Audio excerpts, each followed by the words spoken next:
नमस्कार दोस्तों, स्वागत है आपका हमारे चैनल धारा डाइजेस्ट पर। आज हम बात करने वाले हैं एक ऐसे ऐतिहासिक बदलाव की जिसने भारत की किस्मत को बदल दिया। यह कहानी है हरित क्रांति की, जिसने भारत को खाद्य संकट से उबारा और एक नई दिशा दी। इस वीडियो में हम जानेंगे हरित क्रांति क्या थी, क्यों इसकी जरूरत पड़ी, इसके पीछे कौन थे, इसके सकारात्मक और नकारात्मक प्रभाव और इसके बाद के बदलाव। तो चलिए शुरू करते हैं। Number 1, what is green revolution? हरित क्रांति का मतलब है कृषि में नई तकनीकों और उन्नत बीजों का उपयोग करके फसल उत्पादन में भारी वृद्धि करना। इसे ग्रीन रिवॉल्यूशन का नाम विलियम गॉड ने दिया था और इसके जनक नॉर्मन बोरलॉग को माना जाता है, जिन्हें 1970 में नोबेल प्राइज से सम्मानित किया गया था। Number 2, green revolution in India. Bharat में हरित क्रांति का मतलब था आधुनिक कृषि तकनीकों और उपकरणों का उपयोग कर कृषि उत्पादन को बढ़ाना। यह समय था जब हमारे देश की खेती को एक औद्योगिक प्रणाली में बदल दिया गया, जिसमें उच्च उपज वाले बीज, ट्रैक्टर, सिंचाई प्रणाली, कीटनाशक और उर्वरकों का उपयोग किया गया। Number 3, why was it needed?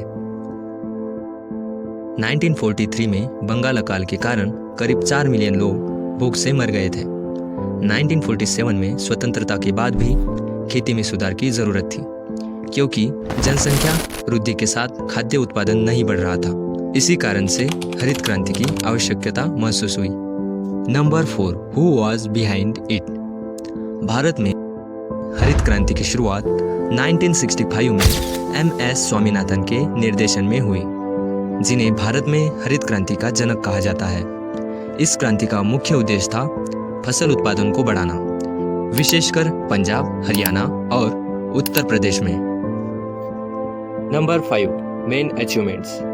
अब हम बात करेंगे इसके मुख्य उपलब्धियों के बारे में। पॉइंट नंबर 1, उन्नत बीज HYV मतलब हाई यील्डिंग वैरायटी बीजों का उपयोग किया गया, जिससे फसल उत्पादन में भारी वृद्धि हुई। पॉइंट नंबर 2, उर्वरक और कीटनाशक। रासायनिक उर्वरक और कीटनाशकों का व्यापक उपयोग किया गया। पॉइंट नंबर 3, सिंचाई। बड़े सिंचाई परियोजनाओं के माध्यम से जल की उपलब्धता बढ़ाई गई।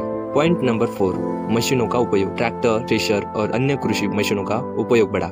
Number 6, positive effect. अब हम बात करेंगे इसके सकारात्मक प्रभाव के बारे में। पॉइंट नंबर 1, उत्पादन में वृद्धि। 1978 से लेकर 1979 में फसल उत्पादन 131 मिलियन टन तक पहुंच गया, जिससे भारत खाद्य अनाज में आत्मनिर्भर हो गया। पॉइंट नंबर 2, आय में वृद्धि। किसानों की आय में वृद्धि हुई और उन्होंने अपनी जमीन में पुनः निवेश किया। पॉइंट नंबर 3, रोजगार के अवसर। कृषि और औद्योगिक क्षेत्रों में रोजगार के नए अवसर उत्पन्न हुए।